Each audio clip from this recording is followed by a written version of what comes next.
Oi, pessoal, tudo certo? Antes de a gente iniciar, eu vou dar um tempinho para o pessoal acessar o link, entrar na sala. Queria aproveitar esse tempo de início, né? Do início, para agradecer ao Cidesu, agradecer à comissão organizadora, agradecer à professora Ana por todo o suporte e apoio. Eu tive alguns problemas técnicos para viabilizar esse nosso momento, mas deu tudo certo. Então, eu queria agradecer o convite também para poder, né, fazer parte da terceira edição do Cidesu, ainda mais trazendo um tema tão importante, não só atual, mas importante, né? Porque o Brasil, assim como outros países do mundo, segue em campanha de vacinação e a gente está em um cenário atual de surgimento de variantes do coronavírus. Então, muitas pessoas começam a se questionar: será que a vacina, né, as vacinas, elas seriam eficazes frente às variantes que estão surgindo? É um tema bastante relevante para a gente poder dialogar hoje. De início, eu queria me apresentar. Me chamo Tiago Souza, sou graduado em Ciências Biológicas, sou especialista em análises clínicas e sou mestre em Ciências e Matemática. Bom, para que a gente possa falar sobre o impacto das variantes do coronavírus sobre a ação das vacinas, a gente precisa primeiro recapitular algumas coisas. Eu sei que a gente já está em um ano, mais de um ano, na verdade, né? Falando sobre coronavírus, sobre Covid, mas é importante a gente recapitular alguns pontos. Como teria surgido, né, o novo coronavírus? Inicialmente, né, o que a grande maioria dos estudos apontam é que ele teria surgido ali no final do segundo semestre de 2019 e que as pessoas que teriam apresentado os sintomas e sinais seriam pessoas que estiveram, né, tinham estado no mercado municipal da cidade, mercado de Wuhan, que é conhecido por vender alimentos típicos da cultura local. E os cientistas, eles começam a levantar, eles levantaram, na verdade, né, essa hipótese de que o novo coronavírus teria surgido através de transmissão por meio de animais, semelhante ao vírus de 2002, 2003, quando foi descoberto, né, o SARS-CoV-1. E lá em 2002, 2003, o SARS-CoV-1 ele infectou humanos que tiveram contato com morcegos infectados. Então, assim, os animais eles seriam hospedeiros e a teoria em relação ao novo coronavírus é que esses animais infectados teriam sido vendidos no mercado de Wuhan. E esse novo coronavírus ele é muito parecido com outros vírus que são encontrados em morcegos. Então, assim, o que pode identificar também é que talvez exista um parentesco entre eles e essa técnica para que possa ser visto essa similaridade é feita através de sequenciamento genético. E aí, em relação ao surgimento, eu acho que todo mundo lembra, na época, muito se especulou na mídia, né, sobre que teria desencadeado. A ciência ela levou por esse lado, mas foi levantado na época inúmeras teorias, inclusive até de arma biológica, mas aí o governo chinês foi até a imprensa, desmentiu todas essas teorias de conspiração, né? E algumas até envolvidas com questões sociopolíticas, socioeconômicas, mas o governo chinês desmentiu, falando que realmente não tinha nenhuma ligação, que isso não existe. Então, o que a gente sabe até o momento, né, em relação à questão do vírus, é que não é possível dizer 100% que o novo coronavírus tenha ligação diretamente com morcegos, ou se ele chegou até o ser humano através de um outro tipo de animal. Na época até se levantou um outro tipo de mamífero, o pangolim, não é? Que é um mamífero que possui escamas, que também é consumido em alguns locais da Ásia, é um animal presente lá. Então, assim, se levantou também essa hipótese, mas o que a ciência mais pontua é a questão realmente dos morcegos, né? A gente vai falar agora um pouco sobre o SARS-CoV-1 e SARS-CoV-2. SARS é uma abreviação de Síndrome Respiratória Aguda Grave e que basicamente remete à questão de dificuldade de respirar, dificuldade respiratória. O CoV é a abreviação do coronavírus, né? Que é a família a qual o vírus pertence. E a numeração diz respeito ao vírus que surgiu lá em 2002, 2003, SARS-CoV-1, e o novo coronavírus, SARS-CoV-2. Mas, além disso, os dois, né, tanto o 1 quanto o 2, eles apresentam algumas características que valem a pena a gente mencionar aqui. O SARS-CoV-1, o paciente que se infecta com SARS-CoV-1, ele se infecta com o vírus, ele desenvolve sintomas e só aí ele passa a transmitir. Já o paciente que se infecta com SARS-CoV-2 é um pouco diferente. Além da disseminação ser muito rápida, o paciente ele se infecta, ele passa a transmitir e depois ele desenvolve os sinais e sintomas. Então, por isso que é importante o uso das máscaras, manter o protocolo, o distanciamento, porque diferente do SARS-CoV-1, onde o paciente ele só passa a transmitir depois que apresenta os sintomas, o SARS-CoV-2 não. Ele só vai vir a apresentar algum sintoma depois, e antes disso ele já pode transmitir. Então, assim, o que a gente vê muito é a questão de muita gente, às vezes tá infectado e não saber, por não desenvolver nenhum sintoma, ou só desenvolver sintomas tardios. Então, passa a conviver com outras pessoas, acaba transmitindo, sem nem saber que está infectado. Sintomas mais comuns, né? SARS-CoV-2, vale a pena a gente mencionar.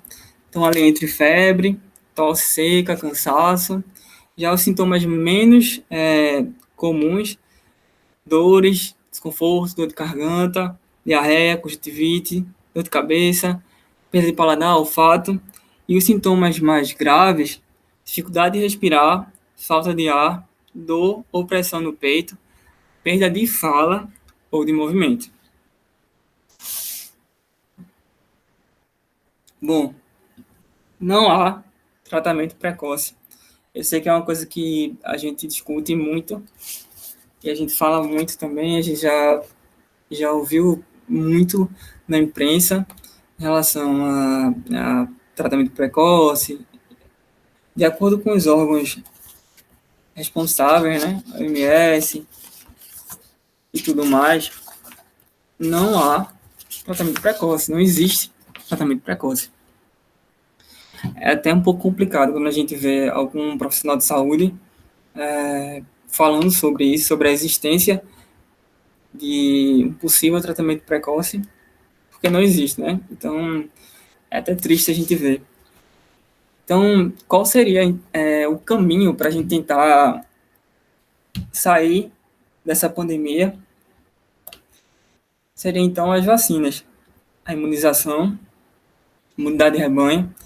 A vacinação é o único caminho para que a gente possa vencer esse vírus e sair dessa pandemia. Então, se a vacina é tão importante e ela é o único meio atualmente que pode fazer com que a população mundial vença esse vírus, é importante a gente também conhecer um pouco de como uma vacina ela é desenvolvida e como ela chega a ser disponibilizada, né? Chega até a população. A fase de desenvolvimento de uma vacina é dividida em duas fases, basicamente, que é a fase clínica e a fase pré-clínica. Mas antes da fase pré-clínica, acontece todo um processo de preparação dessa vacina, onde é identificado um antígeno. E no caso dessa vacina atual, é a proteína spike, né? Proteína spike do vírus. E também é pensado no tipo de formulação dessa vacina, que pode ser vacina de proteína, de DNA, RNA, partícula, adjuvante. Então, depois dessa formulação, a gente entra, de fato, na fase pré-clínica. Então, assim, a vacina ela pode ser de vírus inativado, que é vírus atenuado, né? Pode ser também vacina de vetor viral, pode ser baseada em proteínas, pode ser de DNA e RNA. Uma coisa que muita gente discutiu e se falou é em relação ao tempo, porque normalmente as vacinas demoram um tempo grande para concluir essa etapa de desenvolvimento. Então, muito se questionou sobre essa rapidez. Atualmente, as vacinas contra a Covid-19, elas receberam investimento maciço, o que fez com que essas etapas, né, que fez com que encurtasse um pouco essas etapas, mas não só essa questão de investimento, essa questão de verba, mas também várias etapas elas aconteceram ao mesmo tempo. Também houve a redução da parte burocrática para que essa fase de desenvolvimento ela pudesse seguir. Então, tudo foi feito para que esse processo de desenvolvimento fosse mais rápido e mais acelerado. Por isso que as vacinas foram aí desenvolvidas em tempo recorde. E aí eu trouxe até algumas informações aqui em relação a essa questão, né? As vacinas contra o coronavírus, elas começaram a ser desenvolvidas mediante uma situação de emergência internacional. Então, várias etapas foram adaptadas, né? E, como eu falei, desenvolvidas ao mesmo tempo para acelerar esse processo e também chegar, né, até a obtenção dos resultados esperados.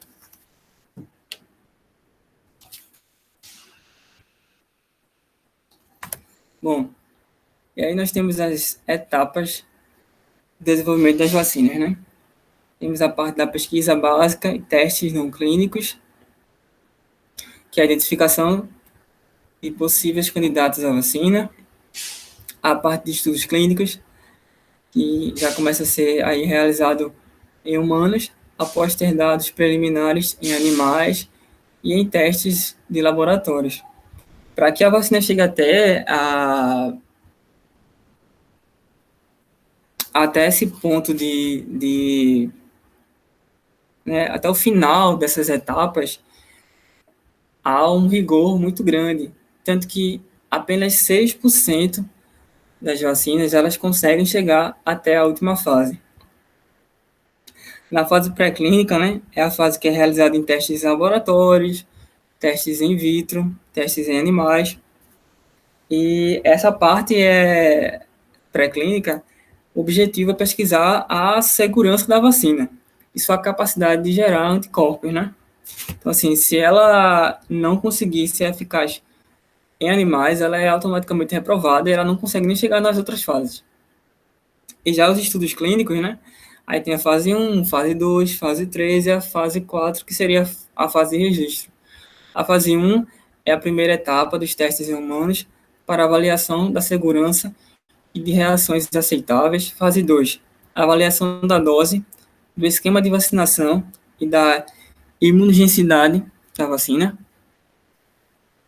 A fase 3, estudos realizados em grandes populações para avaliar a eficácia e a segurança da vacina. E a fase 4, ou a fase de registro, que é após a verificação da eficácia, da segurança e da qualidade da vacina. Caso aqui, né, o órgão brasileiro, a Anvisa, faz o registro que permite que a vacina seja comercializada e disponibilizada no Brasil. Esse quadro é um quadro tirado do site da Anvisa, que fala sobre essa questão aí das fases, a importância de cada fase, né, os testes realizados tanto na fase pré-clínica e na fase clínica, a importância do rigor desses protocolos e também da importância de se fazer um estudo, mas também a importância de se ter tudo regularizado e até chegar à parte do registro, né? Como eu falei antes, só 6% acaba chegando até a última fase. Então, isso mostra o rigor do desenvolvimento dessas vacinas. Bom, agora eu trouxe algumas implicações importantes sobre as principais vacinas que estão sendo disponibilizadas, para que a gente possa ter um panorama. Essa tabela é do site da BBC. E a primeira a gente vai falar sobre a AstraZeneca, da Oxford, que é uma vacina do tipo vetor viral. Ela é uma vacina de 2 doses, teria uma eficácia de 70,4%.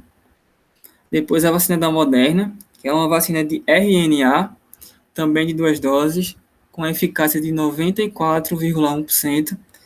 A vacina da Pfizer Biotech é uma vacina de RNA também, mas assim como as outras, também 2 doses, com eficácia por volta de 95%. A vacina da Sputnik V é uma vacina de vetor viral, também 2 doses, com eficácia ali por 91,4%. E a vacina da Coronavac, que é de vírus inativado, também 2 doses, com eficácia que varia entre 50,4% até 78,4%. Então, assim, são dados preliminares, né? Então, assim, os estudos estão aí, seguindo. A eficácia dessas vacinas tendem a ter algumas alterações. Eu queria destacar em particular a Sputnik V, porque foi a primeira vacina a ser registrada contra o coronavírus a nível mundial, né? Então foi a primeira vacina que teve registro.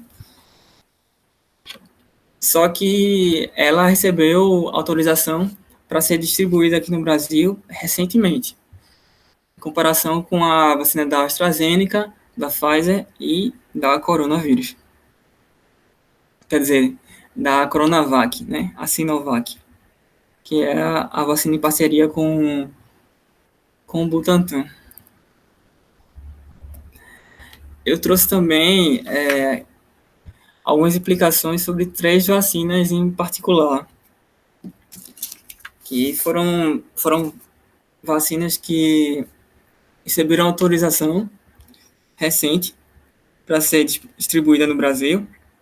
A primeira é a da Janssen, que é a vacina da Johnson Johnson, que diferente das outras vacinas, é uma vacina de uma dose, né? Dose única. Ela é uma vacina de vetor viral, feita com vetores de adenovírus. Teria uma eficácia global que variava de 66%, só que em março desse ano, a Janssen informou que o imunizante ela teria uma eficácia por volta de 87%. Então, assim, né, a eficácia teria subido. Já a vacina da Sinopharm é uma vacina parecida com a vacina da Coronavac, é uma vacina de vírus inativado. Ela teria uma eficácia de 70%. Ela foi aprovada para uso emergencial pela Organização Mundial de Saúde, a OMS, e por conta disso, ela foi incorporada no consórcio internacional COVAX Facility, que ganha, assim, né, autorização para ser aplicada aqui no Brasil. Então, é mais uma vacina que pode ser distribuída aqui. E essa última, Covaxin, ela é uma vacina que está aí envolvida em algumas polêmicas atualmente, né? Ela é uma vacina que aplicada em 2 doses, vírus inativado também, com eficácia por volta de 78%. É, em março, a Anvisa teria negado o pedido de importação dessa vacina, mas depois ela voltou atrás, né? De acordo com as informações, 3 meses depois, a Anvisa teria voltado atrás e teria liberado a importação dessa vacina, mas aí sobre algumas condições, algumas restrições presentes lá no site da Anvisa em relação a essa Covaxin. No entanto, atualmente a informação que a gente tem é que a importação dessa vacina está suspensa devido a algumas polêmicas em relação à sua compra. Então, ela segue aí suspensa. E aí a gente chega até ao ponto principal, digamos assim, dessa nossa conversa de hoje, que é as variantes do coronavírus, né? Então, assim, depois de mais de um ano de pandemia, as variantes elas se mostram como uma nova preocupação frente ao controle dessa pandemia. Até porque, por ser um fenômeno novo, ainda não há tanta informação científica para embasar essas variações do coronavírus, do novo coronavírus, né? O que se sabe é que algumas dessas variantes elas são mais transmissíveis do que a versão anterior do SARS-CoV-2 e já se especulou, que talvez elas seriam um pouco mais resistentes à ação das vacinas, uma capacidade alta ali de escapar da resposta imune. Então, assim, essas variantes, estão sendo classificadas, né, como variantes mais perigosas e chamadas até então como variantes de preocupação. Como eu falei, elas são mais transmissíveis, podem escapar de uma resposta imune, né, adquirida, seja por via de vacina, seja por infecção natural, e aí elas podem provocar versões mais graves da Covid-19. Então, assim, o que a gente sabe é que é natural mutações acontecerem em vírus, né? E esse processo evolutivo vai selecionando as versões mais eficazes e, consequência, fazendo com que surgisse variantes, fazendo com que surja variantes, né? Então, assim, desde o surgimento do novo coronavírus lá em Wuhan, na China, já se detectou mais de 4.000 mutações e mais de 1.000 linhagens. Inclusive, no Brasil, já foram encontradas mais de 60 dessas linhagens, né?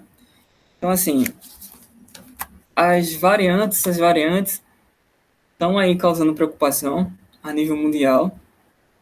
E aí a gente vai falar um pouco sobre elas e conversar também sobre a ação das vacinas frente a essas variantes. Bom,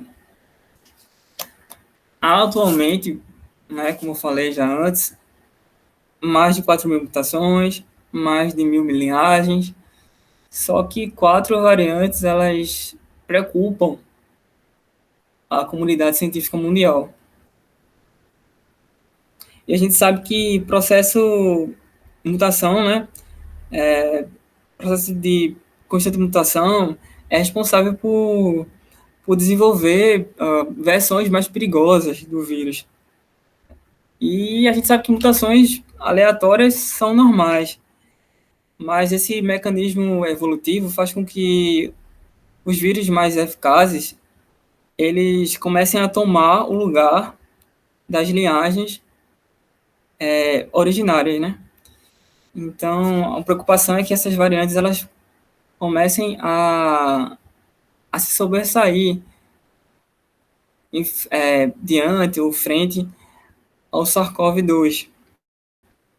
E aí eu trouxe uma informação aqui importante que eu gostaria de dividir com vocês, é que em fevereiro a revista Science ela publicou um estudo que mostrou que havia mais de 1.000 linhagens coronavírus em circulação só na primeira onda de contágios no Reino Unido no primeiro semestre de 2020.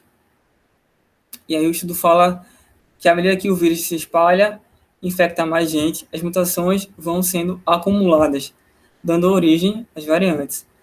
E aí o estudo também traz uma outra consideração que fala que, por diversos motivos, com relação ao sistema imunológico das pessoas ou fatores ambientais, algumas variantes vão sumir, enquanto outras terão mais sucesso, vão se sobressair. E aí, a gente trouxe para esse nosso diálogo 4 principais variantes que estão aí preocupando, como eu já falei, a comunidade científica. A variante alfa, que é a variante que foi identificada no Reino Unido, a variante beta, que é a variante identificada na África do Sul, a variante gama, que é a variante identificada no Brasil, e a variante delta, que é a variante identificada na Índia. Essas variantes, elas receberam esses nomes, né, alfa, beta, gama e delta, para evitar um pouco do estigma geográfico. Então, elas receberam esses nomes. E a gente sabe algumas coisas sobre... Já se sabe, na verdade, né, algumas coisas sobre cada uma delas. E chegamos ao ponto, acho que talvez o ponto principal dessa nossa conversa de hoje, que é se as vacinas elas apresentam ação contra as variantes do coronavírus. E, como já falei antes, essas variantes estão aí preocupando, né, o mundo afora. E a gente sabe, na verdade, a gente já tem algumas informações em relação à ação de vacinas contra essas variantes. Então, eu trouxe aqui algumas informações para que a gente possa discutir.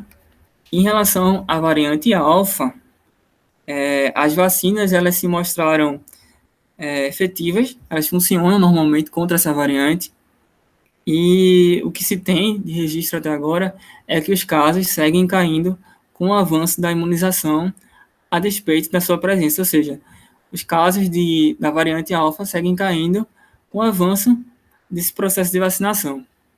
Já em relação à variante beta, a gente traz a informação de que a vacina da Janssen e da Pfizer, elas mantêm a sua proteção, mas há indício que a vacina da AstraZeneca ela não teria tanto sucesso frente a essa variante beta, que é a variante da África do Sul.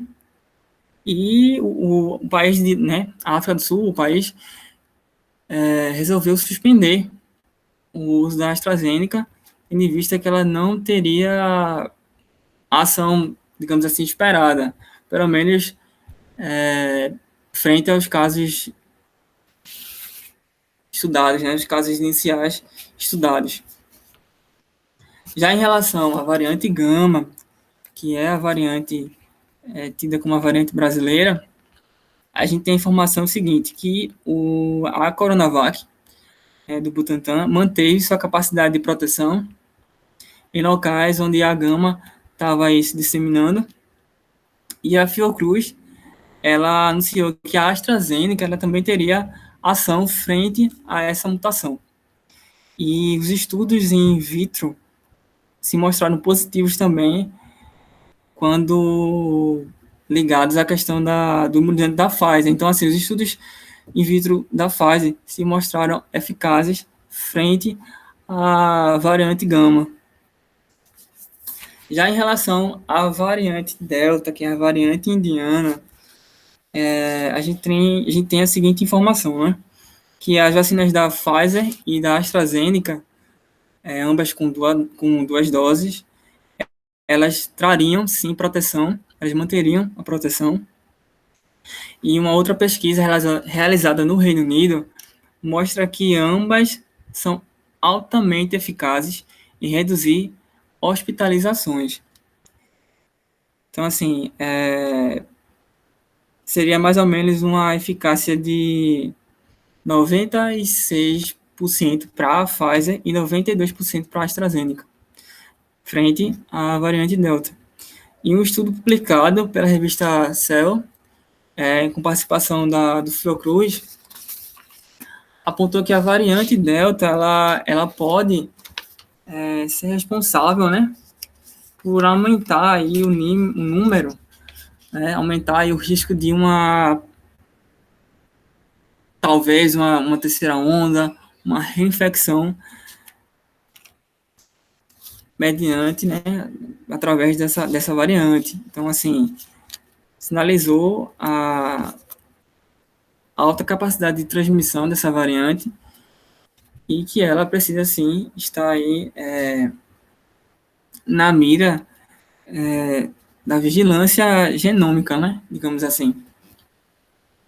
Então, o que se sabe é que, segundo as pesquisas, os anticorpos de pessoas previamente infectadas por outras cepas, como a gama, como a beta ou como a alfa, são menos potentes no combate à variante delta.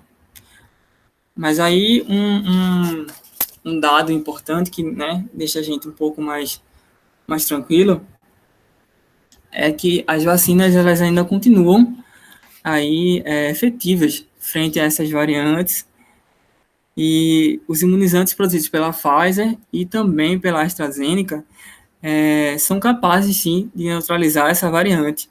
Eles possuem ação contra essa variante Delta, assim como já foi detectado nas cepas gamas e alfa, que surgiram tanto no Brasil quanto no Reino Unido.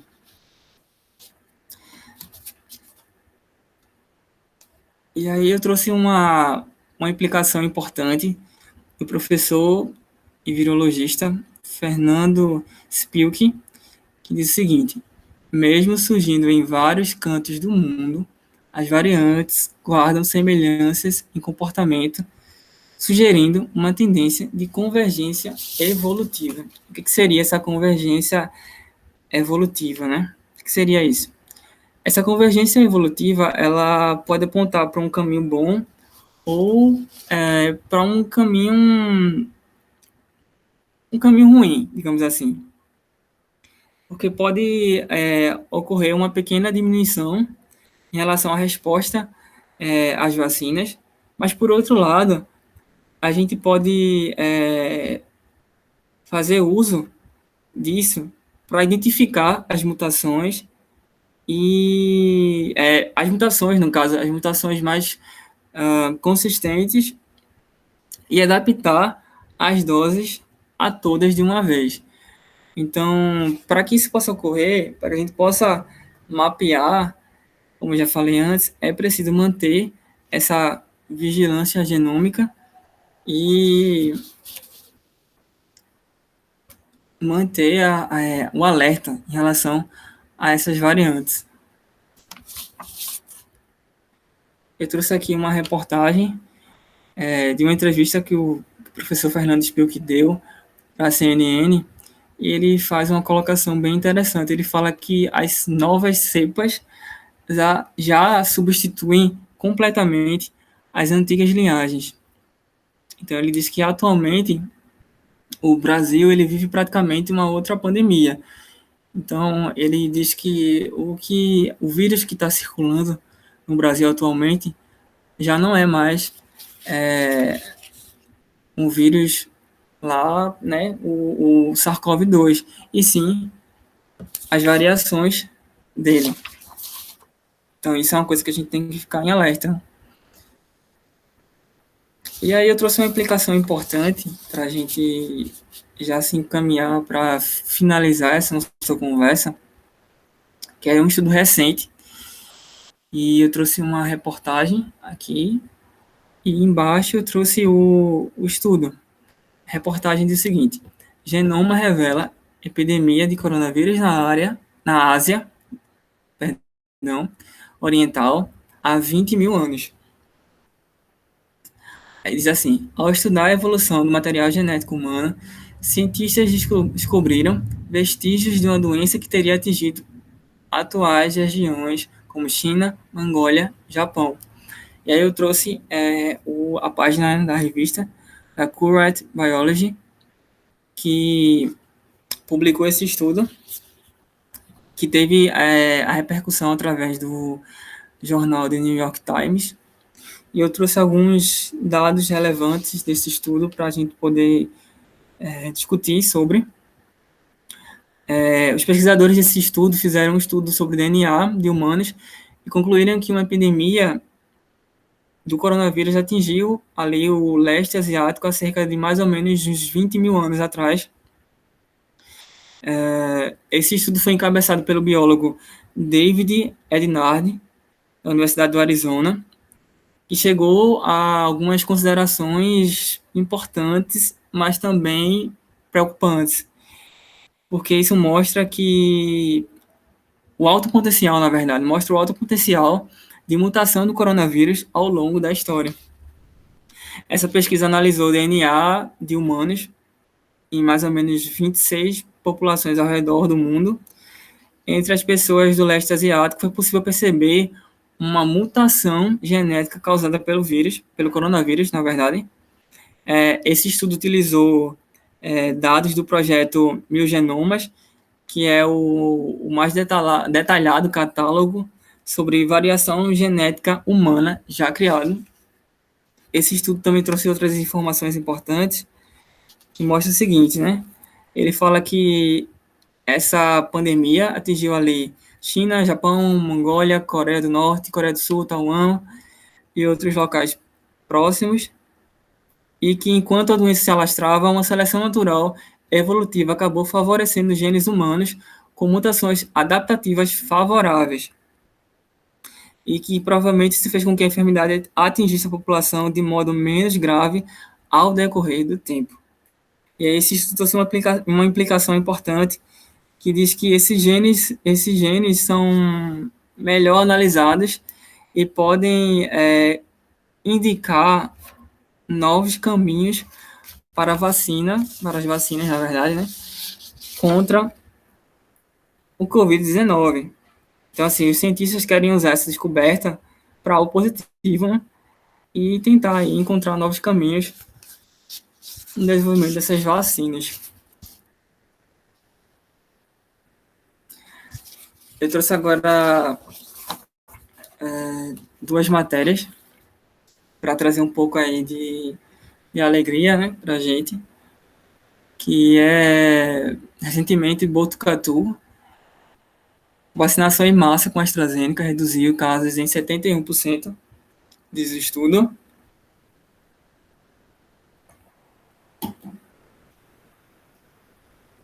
E em Serrana, 95% de queda no número de mortes após vacinação em massa.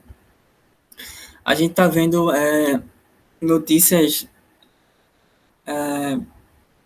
boas aí surgindo em outros locais do mundo, inclusive alguns locais já estão aí, o pessoal já está podendo participar de eventos, está podendo suspender o uso de máscara. Aqui no Brasil a gente ainda segue em restrição, mas essas notícias, tanto de Serrana quanto de Botucatu, por serem mais próximas da gente, né, serem aqui cidades brasileiras, nos deixam um pouco mais animados, e a gente espera que essa realidade, o que aconteceu em Botucatu e em Serrana, seja uma realidade de outras cidades do Brasil, logo logo a gente espera, né? Outros estados, o país inteiro, outros países do mundo, e até que o planeta inteiro, né, esteja com a pandemia controlada. É o que a gente espera, a gente torce, né, para que isso aconteça. E a gente sabe que o caminho para que isso ocorra é através da vacinação. Não há um outro caminho, como a gente falou, não existe tratamento precoce.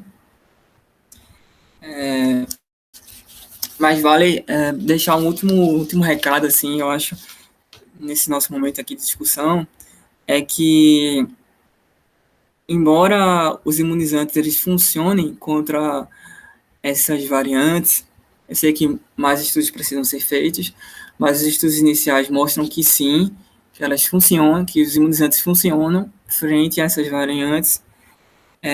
Mas no caso do Brasil, como o vírus ele segue aí em livre circulação, a gente corre sim o risco de ficar frente a novas mutações, né? E novas mutações surgirem e, e aí apresentar um grau de gravidade maior, inclusive colocando em risco as pessoas que já estão vacinadas. Então, manter os protocolos de biossegurança ainda são fundamentais. Mesmo se você já se vacinou, já tomou as 2 doses, continue usando máscara. É importante o uso de máscara, é importante seguir os protocolos de biossegurança, né? Tendo em mente que muita gente no Brasil ainda não se vacinou. Para terminar, eu trago aqui mais uma vez as recomendações de biossegurança. Eu sei que, como eu falei lá no início, mais de um ano que a gente está ouvindo sobre essas recomendações, mas é importante a gente falar novamente sobre a questão do uso da máscara, sobre a questão do distanciamento, a questão de higienizar a mão, se você puder, lava a mão com água e sabão, se não puder, use o álcool.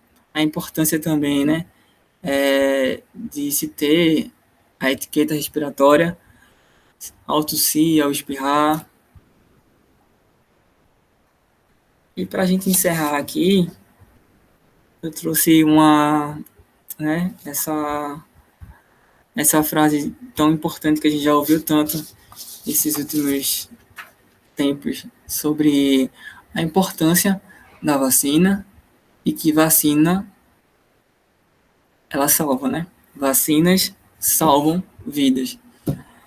Então, a vacinação em massa é a única forma da gente vencer esse vírus, a gente sair desse túnel, né? Da gente enxergar alguma luz, alguma esperança nesse caos que o mundo todo se encontra, né? Eu queria aproveitar também para prestar solidariedade às famílias das vítimas da Covid-19. Atualmente o Brasil passou de 500 mil mortes. Isso é triste, é lamentável. E deixamos aqui a nossa solidariedade, né? Não só minha, mas como todo o evento. A gente não poderia encerrar esse momento sem prestar essa solidariedade e encerrar novamente falando sobre a importância da vacina. Vacinação em massa e vacina para todo mundo, né? Vacina salvam vidas. Não fique com medo. Eu vi que tem muita gente com medo de se vacinar por causa de reações. Atualmente a gente está vendo muita informação falsa sendo divulgada em internet, em grupos de WhatsApp, em relação à vacina, em relação a questões que as vacinas teriam trazido algumas pessoas, algumas notícias de extremo mau gosto e total irresponsabilidade também, né? Mas não caiam nessas notícias falsas, sempre chequem a fonte dessas notícias, né? Disseminem informações verdadeiras E quando a gente encontrar alguém que está aí com dúvida se vai se vacinar ou não, se a vacina é eficaz ou não, você aí que tem um pouco mais de informação, que teve acesso a um pouco mais de informação científica, converse com essa pessoa, dialogue, fale sobre isso, manifeste a importância da vacinação, porque atualmente ela é a única forma da gente sair desse caos que está essa pandemia do coronavírus. Eu queria agradecer, né, ao CDZU, agradecer o espaço, foi muito bom poder conversar com vocês, dialogar sobre esse tema. Agora me coloco à disposição para que a gente possa dialogar, debater, tirar dúvida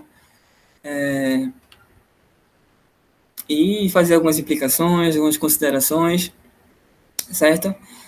E, e é isso. Eu vou agora passar para o link de perguntas. Fiquem à vontade. Mais uma vez eu agradeço. Espero poder ter trazido informações relevantes, ter aí fomentado um momento de reflexão sobre essa temática que é muito importante. E mais uma vez, novamente, né, já agradeci muito, mas novamente eu agradeço tanto ao evento quanto a todo mundo que está aqui assistindo essa palestra.